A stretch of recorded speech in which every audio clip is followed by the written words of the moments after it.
17 में विद्यार्थी जीवन। तो हेलो फ्रेंड्स, कैसे हो आप सब लोग। उम्मीद करती हूँ सभी लोग अच्छे होंगे। तो फ्रेंड्स, जब भीवा कैंप स्कूल में पढ़ रहा था तब अभ्यास किस चीज़ का नाम है इसका उसे पता भी नहीं था। कक्षा में जो कुछ पढ़ाया जाता था वो बस वही था उसका अभ्यास। स्कूल से घर आने के बाद भीवा अपना बस्ता एक कोने में पटक देता था तो दूसरे दिन स्कूल जाने तक उसे हाथ नहीं लगाता था। एक कोने में फेंक देने के कारण बस्ता उल्टा पुल्टा पड़ा रहता था। दूसरे दिन स्कूल जाते समय मेरा बस्ता किसने उल्टा पलटी किया है कहकर भीवा घर में चिल्लाते रहता था। फिर घर का कोई न कोई व्यक्ति उसका बस्ता ठीक कर देता था। तब भीवा स्कूल जाता था। स्कूल की पढ़ाई किस प्रकार की है इसके बारे में स्वयं डॉक्टर अंबेडकर अपना संस्मरण बताते हैं। हमारे इस अंबेडकर मास्टर जी की बात ही अलग थी। स्कूल की घंटी बजने के बाद वे कक्षा में आते थे। हमारे कक्षा में रहीमतुल्ला नाम का एक बड़ा लड़का था। उसके भरोसे सारी कक्षा छोड़कर वे बाहर निकल जाते थे। रहीमतुल्ला भी हमारी कक्षा का ही छात्र था। उसकी और हमारी आयु में जमीन आसमान का अंतर था। हम 10 साल के बच्चे तो उसकी आयु 25-30 साल की। शाम को कक्षा छूटने के समय पुनः हमारे मास्टर लौट आते थे और रहीमतुल्ला से पूछते थे, ठीक है, बच्चों ने कुछ गड़बड़ तो नहीं की? नहीं। इस प्रकार का रहीमतुल्ला के जवाब देने के बाद वे बेफिक्र मन से घर चले जाते थे। आप लोग ये पूछ सकते हैं कि मास्टर जी दिन भर के लिए कहाँ चले जाते थे। हमारे स्कूल के सामने पेपरमिंट और सिगरेट बेचने के लिए कमेटी जाति के आदमी की एक दुकान थी। उस दुकान में सैनिक और सैनिकों के बच्चे भी हमेशा कुछ न कुछ खरीदने के लिए आते रहते थे, इसलिए यह दुकान अच्छी चलती थी। हमारे मास्टर स्कूल को टाल कर इस दुकान में हिसाब लिखने का काम करते थे। उसके लिए उनको हर माह 20-25 रुपये मिल जाता था। साल पूरा होने के बाद जब वार्षिक परीक्षा लेने के लिए डिप्टी अधिकारी आते थे तब हमारे मास्टर को कुछ समझ में नहीं आता था कि क्या करें क्या न करें। जब डिप्टी अधिकारी कक्षा में गणित के सवाल हल करने के लिए देते थे तो हमारे मास्टर डिप्टी अधिकारी की नज़रें चुराकर तख्ती पर उसका उत्तर बड़े अक्षरों में लिखकर हम लोगों को पड़ोस की कक्षा में से दिखाते थे। फिर हम सभी के उत्तर एक समान और सही होते थे, अतः अच्छा पढ़ाने के लिए मास्टरों को प्रशंसा मिलती थी।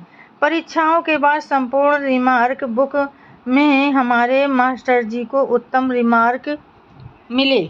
डिप्टी अधिकारी को मास्टरों की ओर से चाय, नाश्ता और चिरूट का उपहार मिलता था।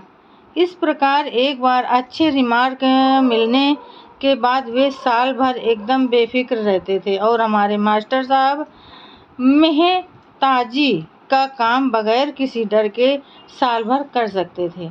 अंबेडकर मास्टर जी स्कूल में विशेष नहीं पढ़ाते थे, इसलिए बच्चों को घर के लिए अभ्यास का काम नहीं मिलता था। भीवा का सारा समय घूमने और झगड़ा करने में बर्बाद हो जाता था। अंबेडकर मास्टर जी ने हम लोगों को बचपन में पढ़ाई करने के उचित संस्कार दिए नहीं। इस प्रकार की शिकायत डॉक्टर अंबेडकर ने कभी नहीं की, बल्कि वे कहते थे कि अंबेडकर मास्टर ने मेरे साथ बड़ा अच्छा बर्ताव किया। अंबेडकर मास्टर उनके पहले शिक्षक थे।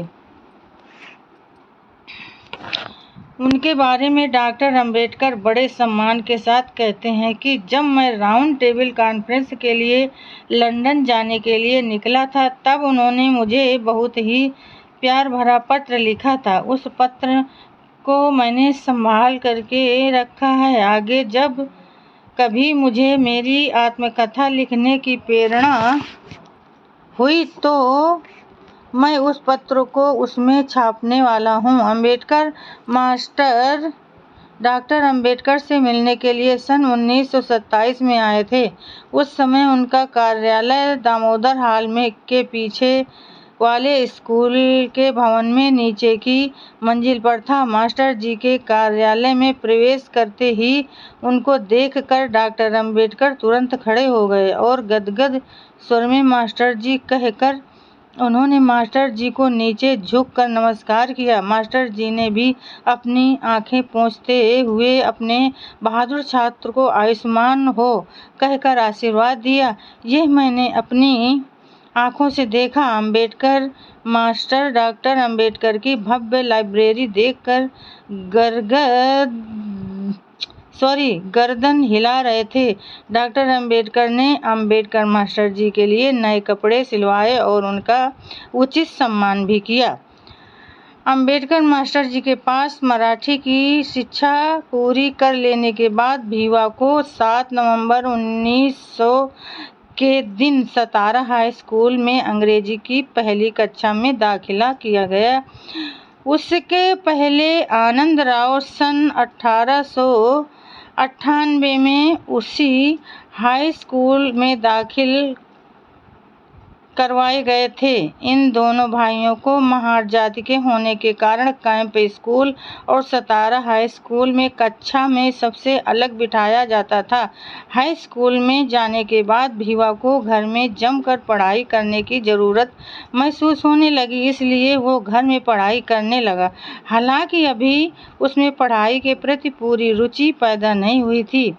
उसको खेलने में और बच्चों के साथ झगड़ा मारपीट करने में ही आनंद आता था। उनका स्वभाव कितना जिद्दी और निडर था, इसके बारे में अंग्रेजी स्कूल की एक घटना को उन्होंने अपने शब्दों में स्वयं ही बताया है।